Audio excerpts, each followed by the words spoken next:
We got breaking news from the NFL. The Detroit Lions are trading running back David Montgomery to the Houston Texans. That's according to multiple reports. The Lions are receiving offensive lineman Juice Scruggs, as well as a 4th and 7th round draft pick. It's Houston's second trade a day. Earlier, they sent right tackle Titus Howard to the Browns. And over the past few seasons in the Motor City, when it comes to Montgomery, one of the 1-2 punches there, along with Jahmyr Gibbs, the Sonic and Knuckles that we saw so dominant there for Detroit Lions. But his carries have decreased there the past couple years with the emergence of Gibbs as RB1. So taking a look at what he's dealing with now heading to Houston and that depth chart, you would think he's going to be the premier running back. Joe Mixon was the guy for so many years with the Bengals, but riddled with injuries the past couple years. Woody Marks shined a little bit. Juwan Jordan and British Brooks, those guys are still trying to maybe make a way there in H-Town when it comes to that RB room. All right, Emery Hump tapping in, and first thing first, Emery, your thoughts on this trade on both sides, and how do you view this? Well, I look at it from the Texans side first. First of all, why are they consistently getting rid of offensive linemen? I think they're trying to fill the 7-on-7 team. They're just getting rid of guys up front. We know that protection wasn't the best last season for C.J. Stroud, but in terms of acquiring David Montgomery, I love this for them. We were just on this network the other day talking about maybe Aaron Jones being a good fit for Woody Marks and being his RB2 to complement what he does in the run game. And now you get one of the better ones in the league in David Montgomery, who does a great job in working front side to back side. I love the vision that he has. Shows that he runs with aggressiveness, able to finish runs, still has a lot of juice left in the tank because of what he does in terms of being a true runner. He also helps out in the passing game. He's a good player in pass pro and will help extend Woody Marks throughout the course of the season. So this is an A-plus type of move for the Houston Texans regard because of getting a guy that can help you be your code number one. They struggle running the football, and if you can run the football, it not only helps out your quarterback, but most importantly, it helps out your offensive line. So this is an A for the Houston Texans based on who they got, what they needed, and how they went about acquiring them. So for the Lions on the opposite side, Dan Campbell has said in the past that he wants to get back to their old style of playing football, so they get a 4th and a 7th, and Juice Scruggs, your thoughts and grade on them? I was a big fan of Juice Scruggs coming out of Penn State. So as an interior offensive lineman, one of my higher graded interior offensive linemen. So I love that for them. They had some issues up front along the offensive line. So Scruggs will help them out in that regard. I give this grade an A for the Detroit Lions because you have a high expensive, high value RB2. And that tells you, hey, we can move off this and come away with an asset for the offensive line while also giving some young guys on our depth chart a little bit more opportunity to have success behind Jahmyr Gibbs. Or we can go into the draft and get a cheaper option at RB2. Right now they have Jacob Sailors, who starred in the UFL, was an All-Pro there. They also have Kai Robichaux, undrafted free agent out of Boston College. And I'm a big fan of what he brought to the table. And they still have Sion Vaki, who can play safety or running back and helps him out on a return game. So they have options back there behind Jahmyr Gibbs, but you get an interior offensive lineman and you're putting more onus on your game breaker, which I've always been a fan of. You don't want to take Jahmyr Gibbs off the field. I know we had the whole Sonic and Knuckles conversation before. Hey, sometimes Sonic is what he is. You got to let Sonic get out there and rock. So this is an A for Detroit. They were able to move off a valuable asset, but acquired an interior offensive lineman.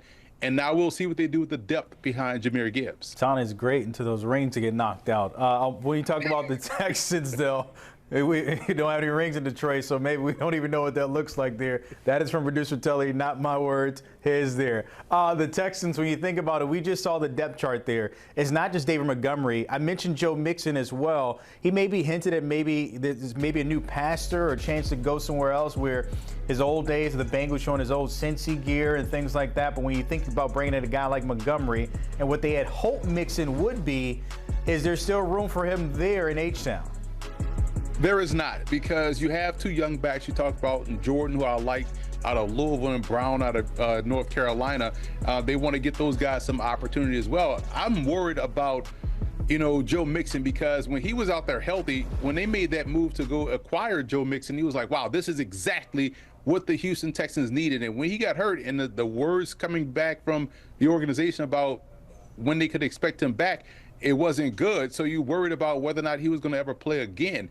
And so them going out acquiring David Montgomery pretty much tells you that they're going to move past and moved on from Joe Mixon. So it's tough to see because when he was healthy, especially when he was in Cincinnati, he was one of the top 5 backs in the game. He had that Tigger-like springiness in his agility to go from A gap to C gap, back to C gap on the other side. So we may not get that version of Joe Mixon that you saw right there on the graphic. He's going to be in year 10. And we know what that means for running backs, and we just hope that he can get out there healthy in some facet and find a way to close out his career the right way. I want to go down and a little tick down in that depth chart there. You look at Woody Marks, and if we're thinking about the fantasy angle here, where guys are looking for that RB3 or RB4 here, obviously, once we get to those fantasy drafts down the line, Emery, your thoughts on what Woody can bring and his impact there now with David Montgomery in the backfield? Well, you have to factor in Montgomery might be the leadoff guy. So that may bump down Marks a little bit to where he can sustain his level of play over the course of a season. So in terms of fantasy, you're probably looking more as that RB3 or RB4 or a flex play, because now he won't be asked to be the sustained starter. And we saw him start to wear down at times over the course of the season, and now you can kind of save himself from himself by acquiring a guy like David Montgomery who can kind of spell him. And Montgomery's going to warrant at least 15 to 20 touches a game. That's less for Marks, but you probably will get a more efficient Marks in that regard on the back end. I want to go back to Jahmyr Gibbs for a second, because we mentioned that dynamic there with having Montgomery, maybe that safety net, that chance to go out for a couple plays and still know you're getting that RB1 type of competition out there. Is this a chance for him to maybe really be that #1 back in terms of that feature back, which we don't see too often nowadays, or is there a chance or room for them to add somebody else? They're gonna always add somebody else just to kind of keep that rotation going. But man, I love this for Jahmyr Gibbs, because you talk about getting those rings knocked out. You can't hit what you can't catch. You can't hurt what you can't touch. They got to catch him first in order to knock those rings out. And he has that explosive speed to ring that cash register up pretty quickly. And for him, this move to me puts him right in the crosshairs of potentially getting that 2,000-yard season, because he has the type of vision, he has the type of explosiveness, and now based on today, he's going to get that opportunity to really tote the rock and really crush some rushing numbers out there in Detroit. Before I let you go, I need you to give me those grades one more time. There's a student in the back named Brian Tully. He wasn't listening. He was doing other things, so he needs those grades for the Texans on this trade and also the Lions one more time if you can.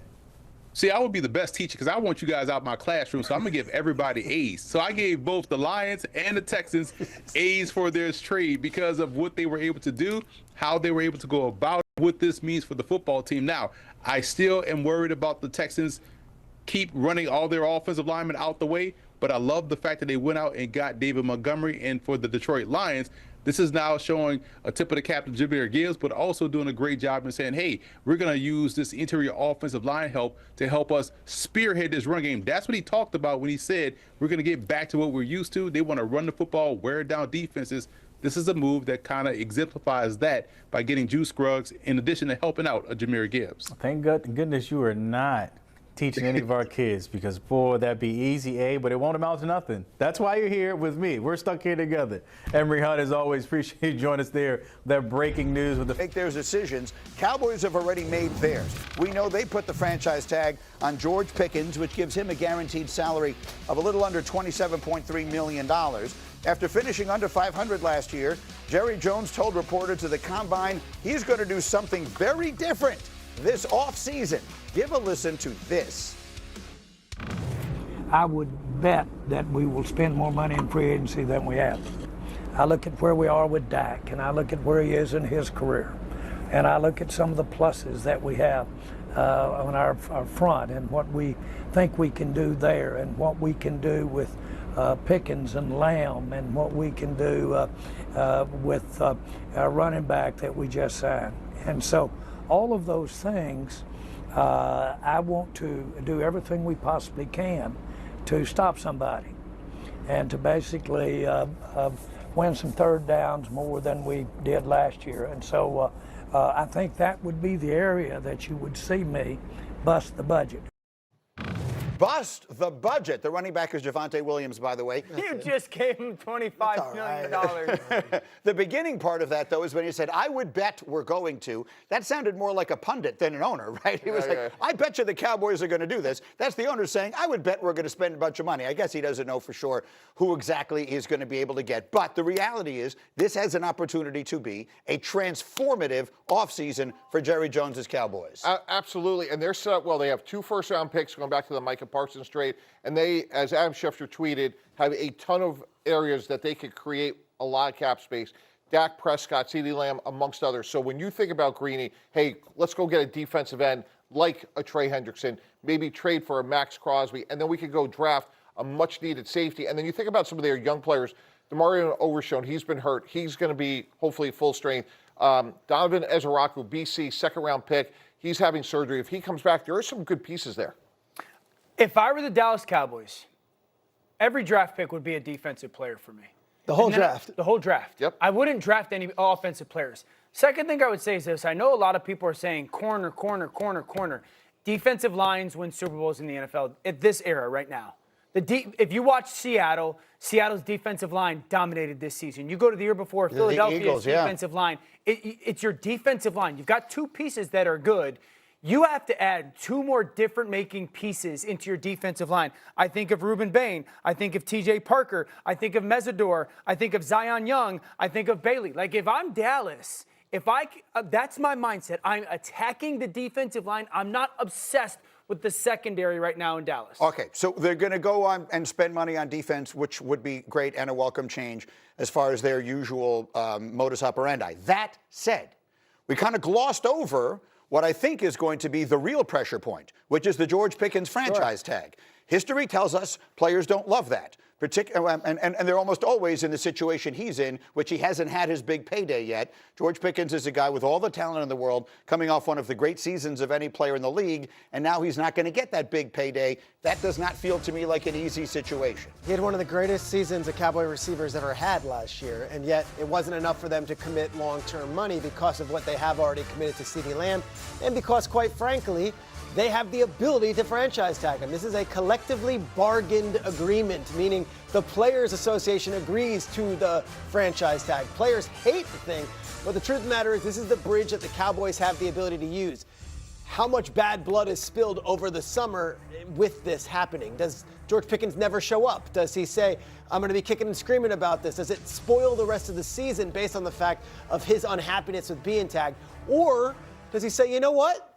1 year, I did it. Do it another year, I'm going to make an even bigger payday next year. Let me show up and be a good soldier, and let me erase any doubts about my reputation in the past. Let me just be awesome again as a number 2 or the 1A in Dallas. Greedy, this deal's impossible to get done. They're going to see him as a number 2 receiver. We have CeeDee Lamb. That market's roughly $28 million. He's going to say, no way. As Peter just said, I had a great year. I'm a number 1 receiver. So for all the momentum we're talking about, we're not going to see him till Labor Day at the earliest. Micah Parsons was a layup. This is impossible to get done. Who's his agent? Same agent as Micah Parsons. That didn't go well. I think there is a who historically does not like the franchise tag. You guys tell me if I'm wrong. I think the chances of David Montgomery allowing George Pickens to play on the franchise tag are about as close to 0 as possible. But is this not a unique player where the reputation that preceded him in Pittsburgh was, hey... Sure. Dan, you think he cares about that? Wait, Dan, he'll be there because he's not going to miss a paycheck. The question is... I just don't think he's going to get him to play. I don't think he's going to allow his client to play. Has he ever had a player play on the franchise tag? Dan, you're not going to miss a paycheck for $28 million. Just he wouldn't be at training camp. The question is, will it turn into a problem? Will the D in Big D stand for drama once again with this contract? Can you see that agent, who's one of the best in the business, allowing his young superstar player to play on the franchise tag? Again, to Mike's point, allowing is a relative term. There's only so much they have, only so much. But we always they can withhold their services and it can become a problem one player and all I remember that. who just sat out the season. That was Le'Veon Bell. Right. It did not serve him well. Do you think he's going to miss the season? No. Then there's obviously a discussion to be made. One more thing I wanted to ask you guys, because I brought this up earlier, and I'm not kidding.